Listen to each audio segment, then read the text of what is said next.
We have a sense of what we're going to do. We're going to hear a lecture on,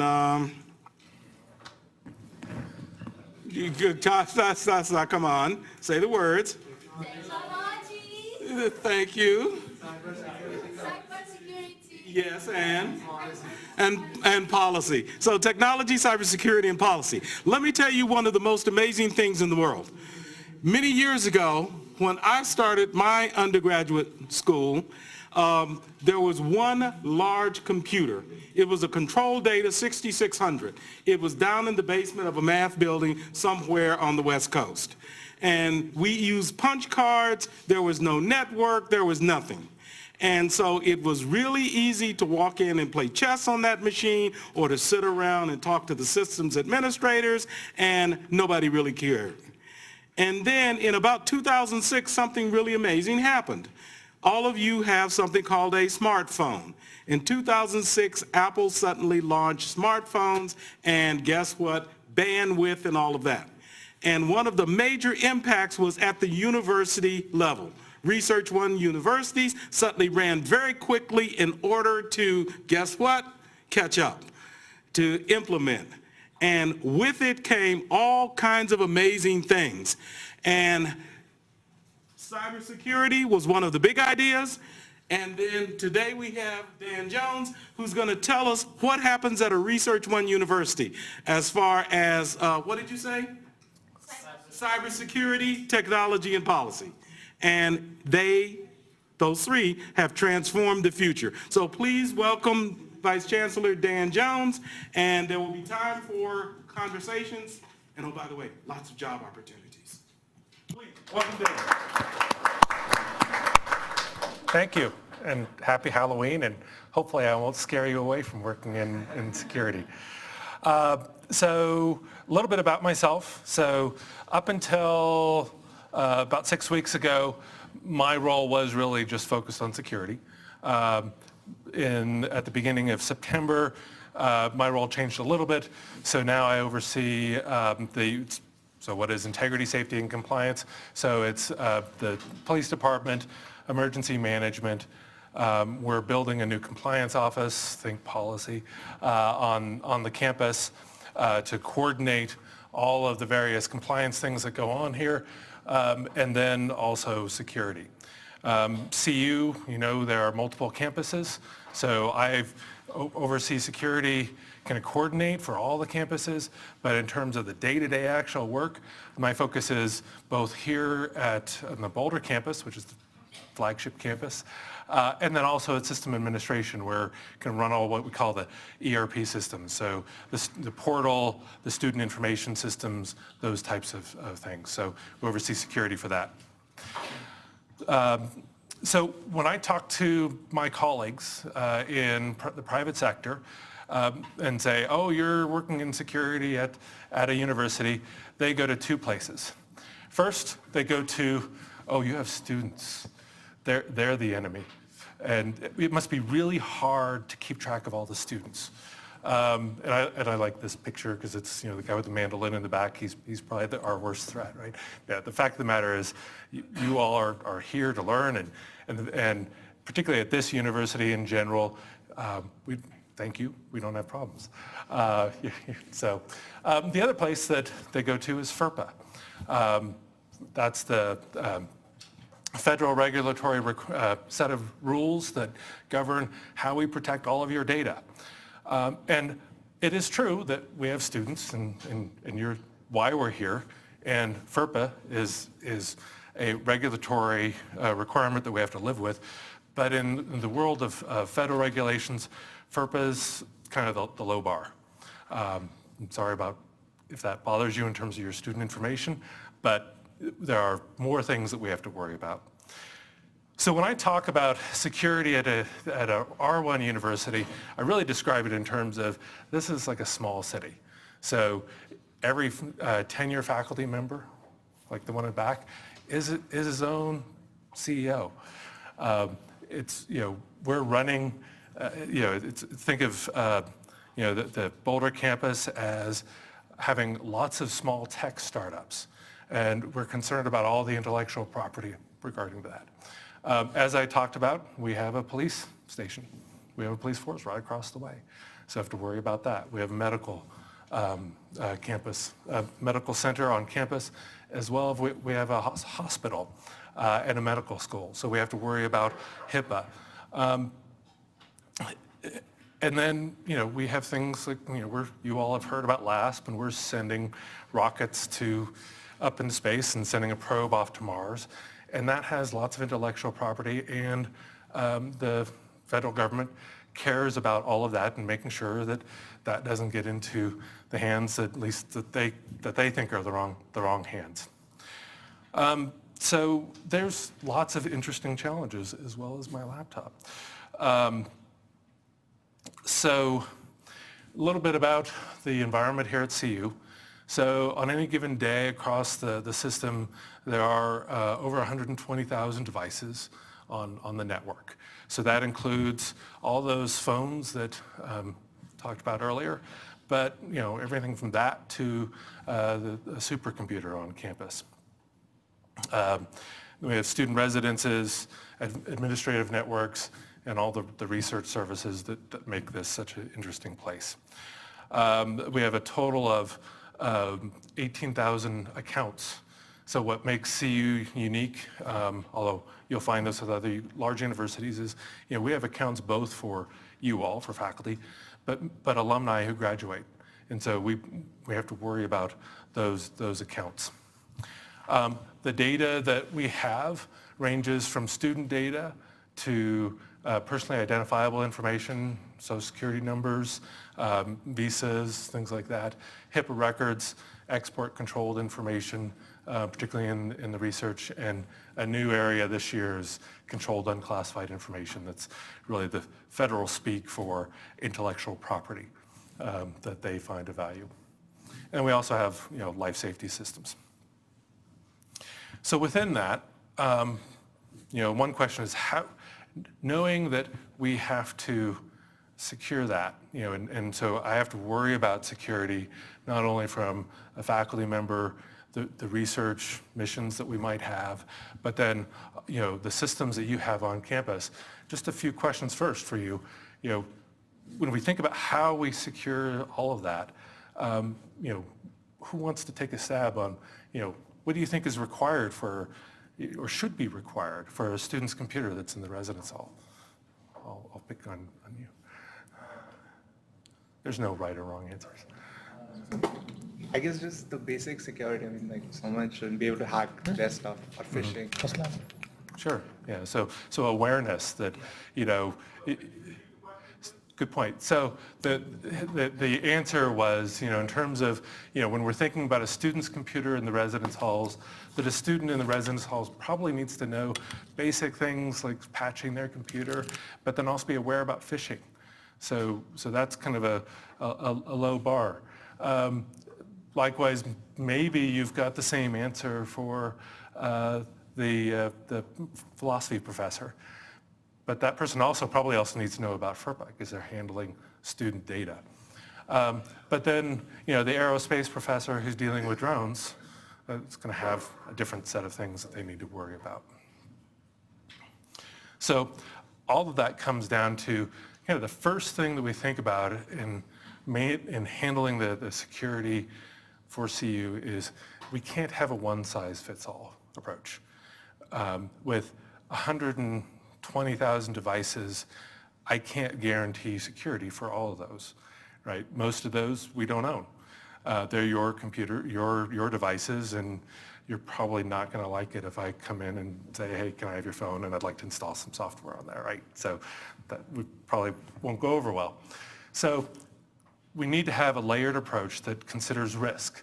And when we think about risk, we're looking at it from two perspectives. One is, what's the criticality of that thing that we're protecting? So for example, the portal. The way you log in to register for classes, particularly when it's right before registration or drop ad, that's pretty critical. So we need to do more to protect that than making sure that your cell phone can get on the wireless network. There are different layers. Both important, but one requires more investment. And then, so we think about both the criticality of whatever that resource is. We also think about the sensitivity of the data. So again, going back to if it's someone who's doing health research and handling genomics information, that is more sensitive than, say, going back to the philosophy professor, their lecture for the day. So we need to protect those in different ways. The general approach that we've taken since 2008 is a layered approach in terms of looking at the network. I'll have to keep moving my mouse. In terms of looking at the having layers in the network. So when you connect onto the wireless network, we have a pretty low bar in terms of what we expect for that, whereas internally to the network, we have internal firewalls, and so those are in front of the data center. So we're handling things with different layers. And then monitoring. I'll talk more about what we do for monitoring later on. But it's really easy to just start throwing technology at solutions, and if you're in a Fortune 500 company, that works better because you can get more budget. That doesn't work here, so budgets are constrained. So we really need a way to really help the institution understand what is enough security. And so we turned to a set of tools that came out of the financial industry. I won't read all the acronyms, but the FFIEC created this tool, which is basically a 60-page PDF to help organizations understand, really to answer that question. The parallel group for that is the Financial Services Sector Coordinating Council on Critical Infrastructure Protection and Homeland Security. So within various industries, the federal government created coordinating bodies so that within that industry, you could make sure that people were talking about security and what could they do to protect information and have information sharing, so that if they saw that there was a risk or threat that impacted all of the finance industry, everyone would know about it. They wouldn't be treated as an advantage for one person or another. Those entities exist both for the finance industry, for state governments, critical infrastructure, as well as research. The group for security, being security professionals, they said, well, a PDF really isn't a tool. So let's see if we can make that a little bit easier. And also security folks like to make it automate things as much as possible. So we've borrowed that tool, and I'll talk a little bit more about it. But you'll see that it's not particularly advanced. It's something anyone can use. But the basic approach is really understand what's the risk profile for the organization, and then setting target goals, maturity level, and then doing an assessment. So I'll talk through that in just a bit here. So when thinking about what's the risk, this is not, we're not trying to do an assessment for a particular device, my laptop. We're really looking at a high level for the institution. So, technologies and connections. So, for example, the university, we have multiple connections to the internet, many systems that are accessible from the internet. So, those are factors. How many, for example, all of your systems that are unmanaged on the network? So that's another factor. When you're thinking about delivery channels, how important at a university is online versus in present, physical. So go back 30 years, and primarily all classes that were taught here were, in the classroom with a chalk. And there's universities that are still that way. So that delivery channel really doesn't involve technology. But today, as you can see with this room and broadcasting someplace, it's more important. So those delivery channels, and then certainly if you have a university that focuses solely on online, then it becomes even more important. There are institutional characteristics. So for example, when we adapted this for CU, one of the things we looked at is what's called the Carnegie class. So, are you a university that focuses on just providing bachelor degrees? Or are you a research university that has doctorates, that provides doctorates and does lots of complex research? Other factors are looking at the IT organization. Do you have a lot of turnover in the IT organization? Again, that's not a technology thing, and it's actually something that applies to most organizations. And then what are the external threats? So, there are financial organizations even today that really aren't connected to the internet. So, they're in this model, their overall risk would be lower. That's in our case, we have over 100,000, potential attacks a day that we have to think about. So that ends up being scored higher. So this is a sample of what happens. This is not our score. I went ahead and modified this. But the basic idea is that, you go through this exercise and then you can end up with your score. And at that point, you can say, gee, we have the least level of risk, so we can go fishing, go home, or at a 5-point scale, we have lots of job opportunities here. So at this point, really, the next step is to sit and stop and share this information with your leadership and your board, and that's what we did here. Any sense on kind of why that's important at this step? Anyone want to take a step? I'll pick on people as well.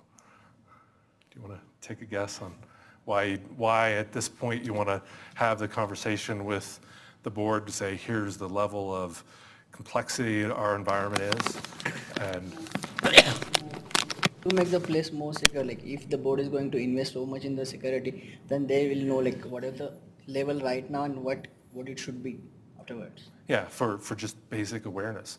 That's absolutely right. Another part of that is, when working with your leadership or a governance board, a rule of thumb is if you're talking about the technology at that point, you've probably gone down a rabbit hole, right? That they're not going to understand what you're talking about. Boards generally understand risk, and they also understand that nature of the institution, right? If you're describing to them that we do lots of research and here's our level of inherent risk, they'll kind of understand that. So using the tool, and I won't spend a lot of time going through this, you can then, the next step is to have that conversation with your board to say, we think, when we go back here, these maturity levels, so if we said we have a moderate level of risk, so, when we're thinking about where we should be, we should probably be in the middle of this range in terms of the security. And it breaks down a little bit further in terms of risk management, threat, intelligence, collaboration, cybersecurity controls, and organizations will want to tailor this. So for example, for CU, and this was a conversation we had, is that because the university is so distributed, that we don't control everything, and our consumers actually live on campus, we should make sure we're investing more in threat intelligence and collaboration. So that's monitoring, analyzing, information sharing, because we do a lot of research, we want to make sure we have good communication with other universities to say, hey, we're seeing this threat, are you seeing that? So in our case, we probably want to invest more in that area, but people will make different decisions.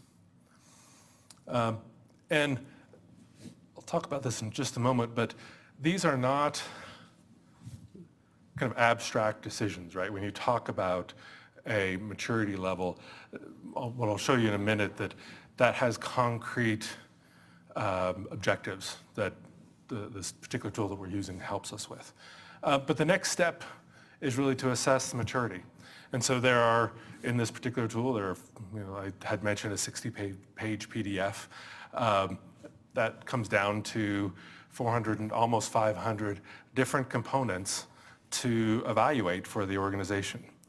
And the tool, it isn't a Fortune 500 level tool, it's really just a very large spreadsheet that you all can download. But it's really going through and asking, do you do each of these things? And if you do, then it starts to build out your score. And being able and using this, then you're able to say, okay, yes, we want to get to advanced for this area, and so therefore we've got some work to do here. And you can actually go into the tool and say, these are the specific things we're going to do. Any ideas on, is there a problem when you see all this row of 100s? I see some smile. Just if you go into auditing in your career or assessment, this would stand out as kind of statistically weird, or maybe not statistically, but it just, things are never 100%, right? So there's going to be some 75s and 80s. And the fact of the matter is you'll never get to perfect security. So we've been using this tool to help build our roadmap and have that conversation with both the leadership on campus, but then with the Board of Regents who governs all of the campuses. Any questions as I go through? Feel free to throw things at me if I go through this too quickly. So speaking about governance. University in the University of Colorado system have this profile, or is this for CU Boulder only? Well, this is made up, just to be clear. I made this up. I wasn't going to put ours up here, sorry. But, and again, I did that intentionally just to, if you're in your career at some point, just to give you a heads up. But yes, each of the campuses has gone through, as well as system administration, has gone through and is gone through this exercise. And then we've also rolled that up so that we can identify where are some things where we can make shared investments. One of the interesting things about, most of my conversation earlier was talking about what makes Boulder unique. But across the system, Boulder, the medical campus, Denver, Colorado Springs, we're all very different. And so, that's both in terms of the risk profile, but then also how things are managed. Colorado Springs is smaller. They're much more centralized. So it's easier for them to put more controls over things. Denver really doesn't have residential students, so they don't have to worry about that. Whereas Boulder has residential students, so we do need to worry about what if a student's computer is participating in a botnet? Does that allow a way in? So just a little bit about security governance. So if you go back to when I was talking about how we think about evaluating risk, it's both what's the criticality of something and then what's the sensitivity of the data. And so we really have a shared model in that you have a security advisory committee, and so that's both security folks, IT, risk management, audit. They're part of that. And then we also have data governance. So for those critical areas where we have data that has value or provides value to the university, we've identified individuals who are accountable to ensure that we're protecting that as a resource. So we use both of those factors. So we have security policy that's across the system, but then we have data governance and a data classification system that we leverage and use from folks on the business side of the house. So let me talk a little bit about some of the types of things that we see and try to prepare for from an incident perspective. One of the things, if you do go into security, one of the things that you'll find is, in addition to laptops, like to have screensavers,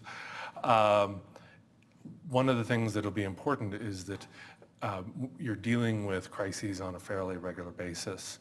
And when you're in that crisis, it's that your IQ level drops, right? So during a crisis is not the time to sit down and say, how are we going to handle this incident?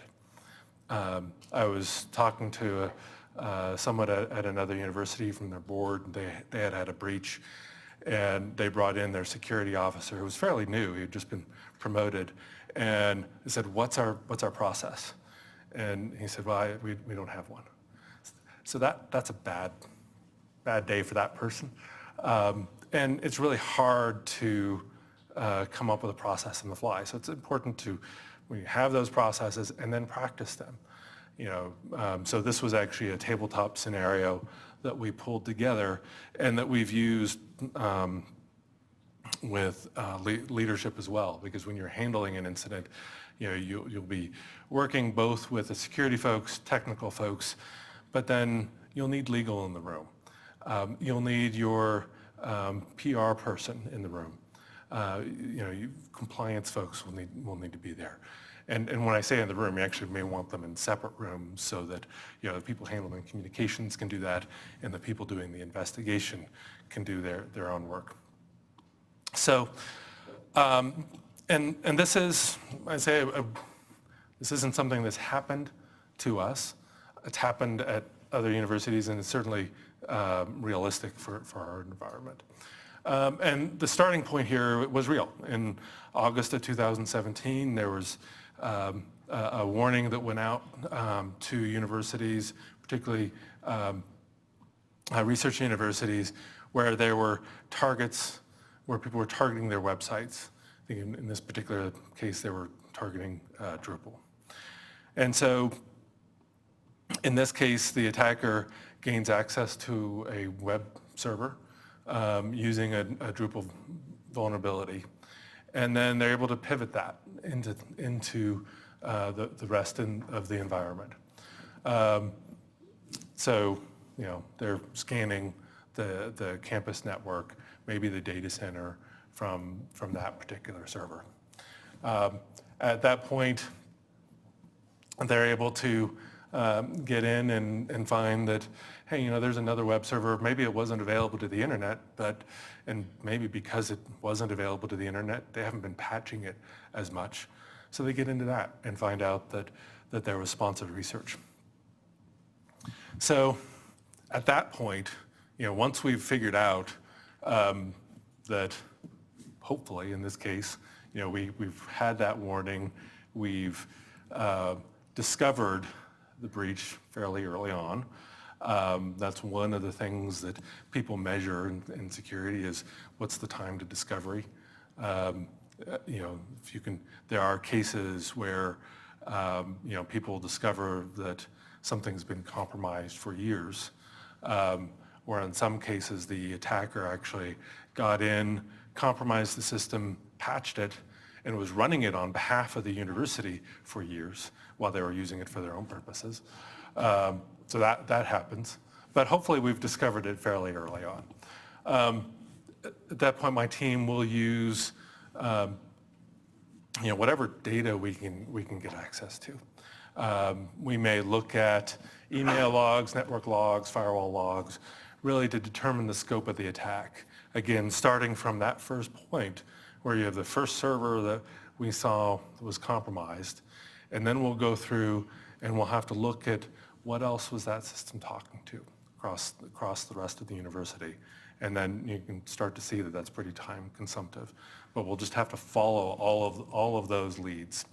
In our case, we have a forensics capability. So on the server where we've said, okay, this is a server in a department that has sensitive research, we'll actually probably get an image of that server and then do digital forensics on that to figure out, can we show, let's say, one, what data do we have on there? Do we have an obligation to report based on what kind of data was on there? And then at that point, what can we determine using forensics to say, was that data accessed or not? In some cases, people compromise servers just to use it to send other attacks. Maybe they're hosting their own phishing site or their own pharma site or something like that.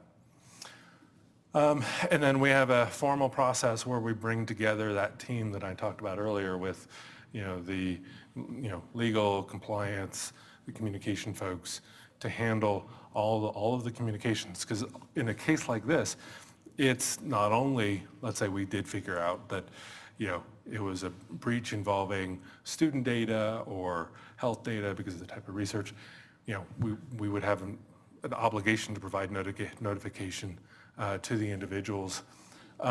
We also, because we're a state entity, we would need to provide notification to the state office, to the State Office of Information Security. And then all of the communication internally, so as we're investigating early on, we'll need to let, for example, the Board of Regents know if it's going to be something that will be big. We may want PR folks to actually have press releases ready if it were really huge. So those are the types of things that we train for. And when going through these exercises, the next step is to, figure out, going through that tabletop exercise, stop and say, well, what didn't work? Are there gaps? So, for example, in this exercise, we might get to, or an organization might get to the point where they figure out, okay, in this tabletop, we know we had sensitive data, and actually it turns out we don't have a forensics capability. We don't have contracts to bring anyone in to do that. It may take months to do that, to get those contracts. So that's the point of doing these exercises, is to also to improve your process so that, then at the end you'll have a list of things to go and say, okay, Dan, go fix this problem, go get a contract in place for a forensics firm to come in, or make sure we have a contract for breach notification support, things like that. So it's important to go through this exercise on a fairly regular basis, annually if possible. A little bit about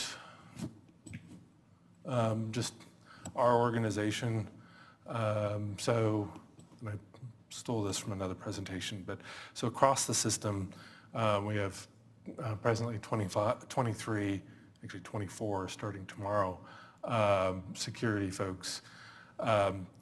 One of the nice things about being in Colorado and being in Boulder in particular is it's an attractive place. So we have a little bit easier time to attract folks. And so we're fortunate that we have a number of folks who have advanced degrees, who do or presently or have taught security either at a university or as part of an organization such as SANS. So we have lots of good folks, and we also and this is part of the job pitch, if you want to come work at CU, it's important to make sure people continue to get training. And so we do make sure people can either take classes or go and get certifications. We have a lot, it's a little out of date. We actually have more now in terms of opportunities for graduate students. So if you do want to do more work in security, get practical experience, send me a note. We do hire students, Boulder campus or the other campuses. So in terms of what we do and what are all of those 24 people doing, we have folks who focus on policy and policy standards and governance. And so that's maintaining policies, which you don't have to update those constantly, hopefully. But then also part of governance is measuring and figuring out what's the current state of your security program and communicating that up to leadership. The university, like most people, really don't build their own things as much. And so we buy a large portion of our IT with cloud or SaaS offerings. And so when we're doing that, we need to make sure that we're, have the right contract language to protect the university. Do we need to go out and actually audit the vendor? So, before we moved to Canvas today, a number of years ago, we had Desire to Learn, and we actually went up to Canada to sit down and audit Desire to Learn as a vendor to say, what are your processes? What are you doing around handling incidents? What are the things that you're doing when you're developing software essentially for us? What are you doing to make sure that it's secure?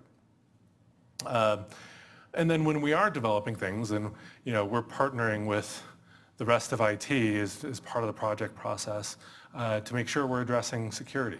Because the last thing we want, and if you do get into security, this is probably an important lesson, is make sure you can address security early on. The earlier you address security, the less expensive it will be and the less headache and pain. So we've worked hard to make sure we're working with our project managers early on in a project to address security early on rather than right before or right after our system's been launched. Service continuity is going back to making sure that if a system is critical, that it stays up. So having those redundancy plans, hot sites. So if we lose power in one location, we know we can still run those systems in that other location.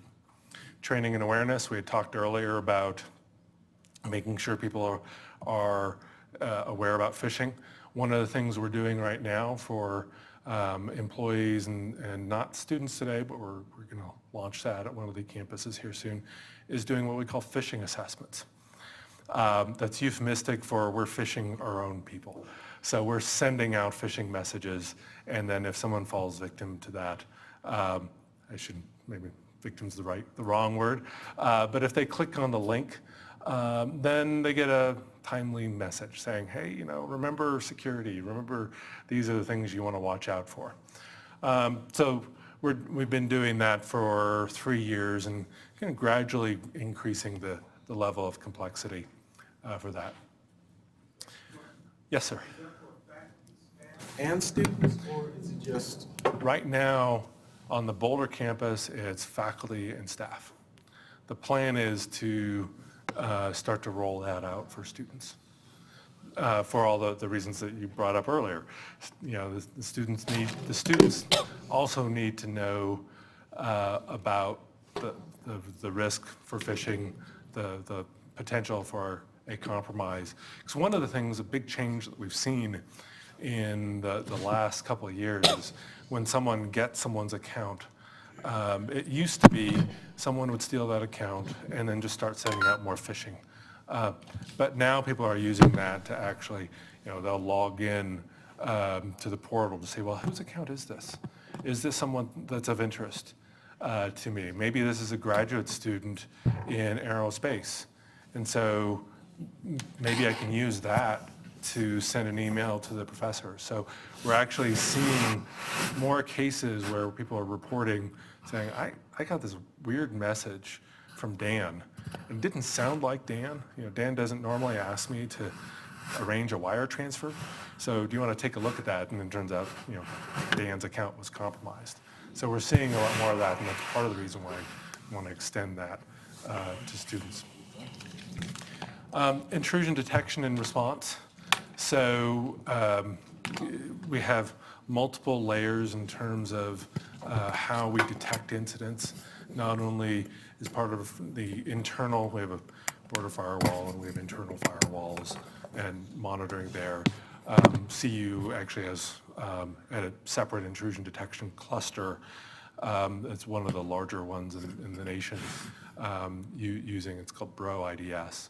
So it's 160 cores, I think. So we actually, when we were trying this out, they were updating the supercomputer on campus, and so we borrowed hardware from research computing and set that up for our cluster. And once we figured out that, yeah, that actually worked, then we were able to build the business case to actually buy that. So, and that's something that is unique to our campus and higher ed, in that we use more open source tools, and that's part of the collaboration that we have with other universities.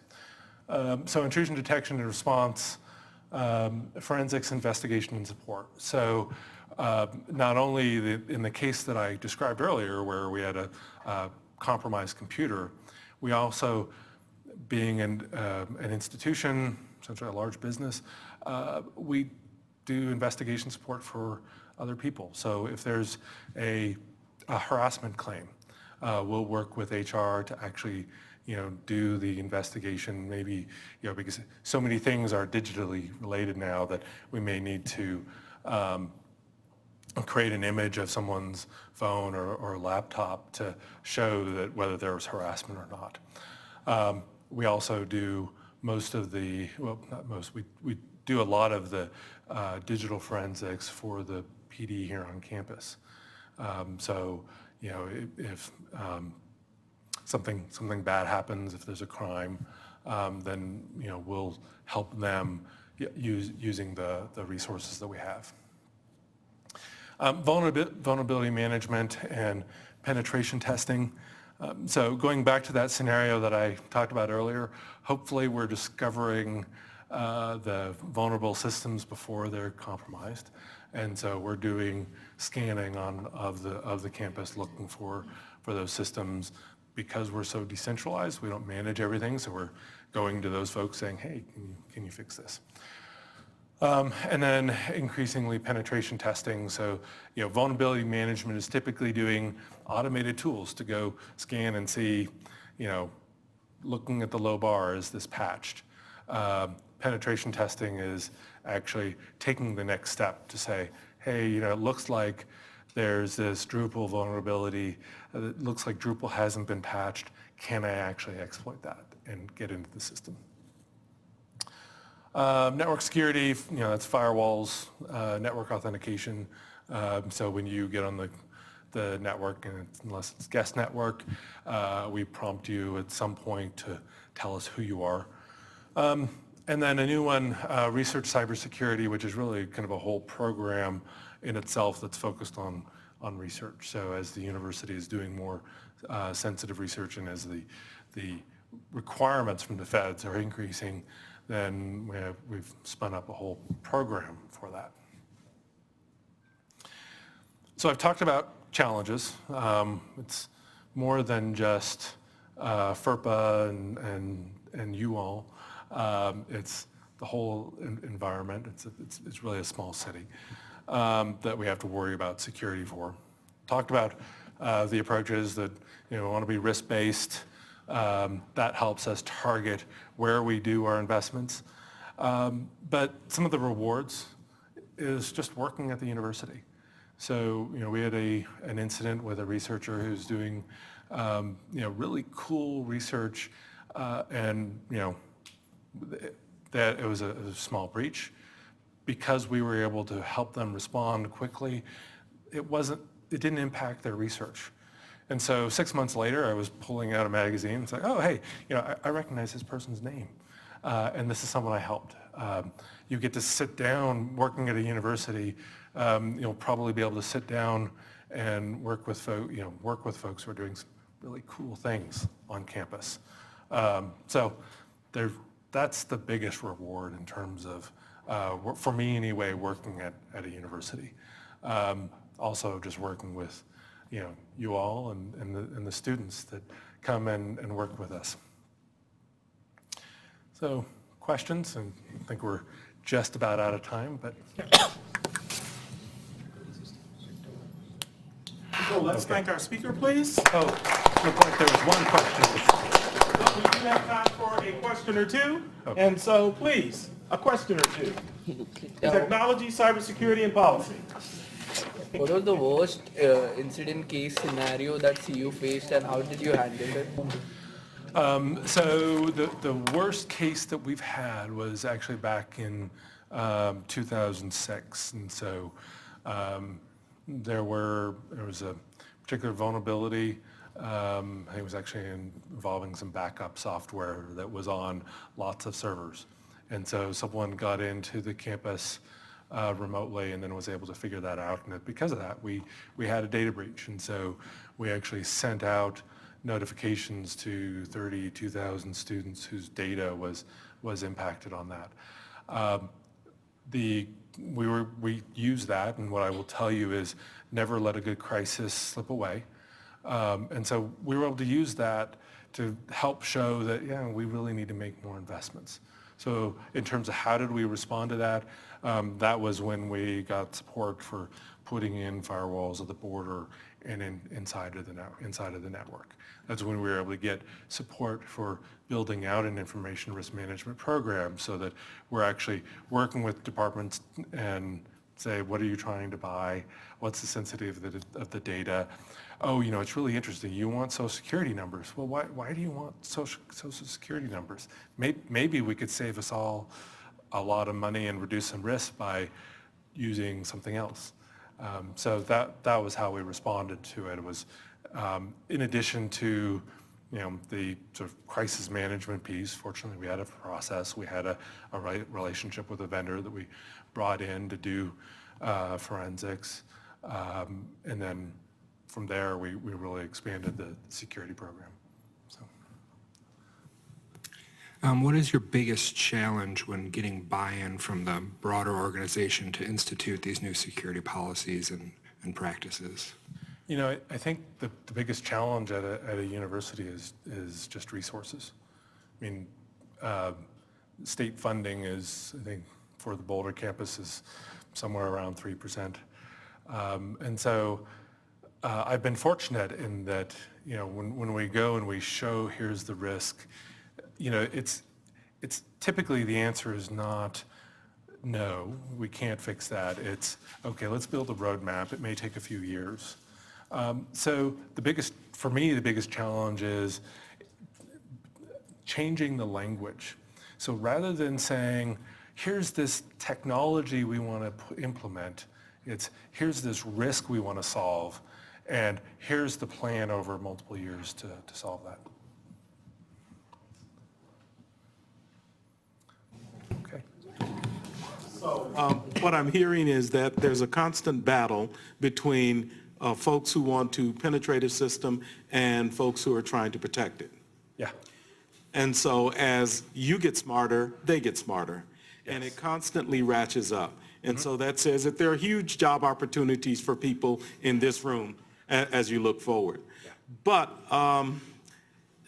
3 to 5% from the state, what about in other places in the state? For example, higher education is just one, but there are a lot of agencies in the state. There are a lot of companies in the state. Are they all sort of doing, my language, a minimal kind of approach to cybersecurity?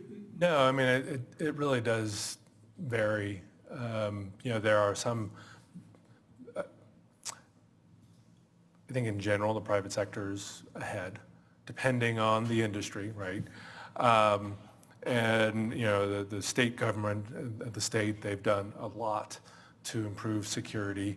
And, the other institutions have we have a regular call with the other state universities to talk about what we're doing and share ideas. And so we're all kind of continuing to try to mature and help each other.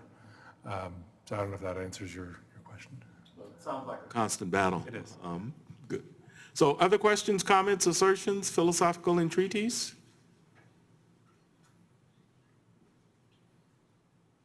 Please, let's thank our speaker again. You all have future job opportunities, cybersecurity, technology, and policy. Thank you all.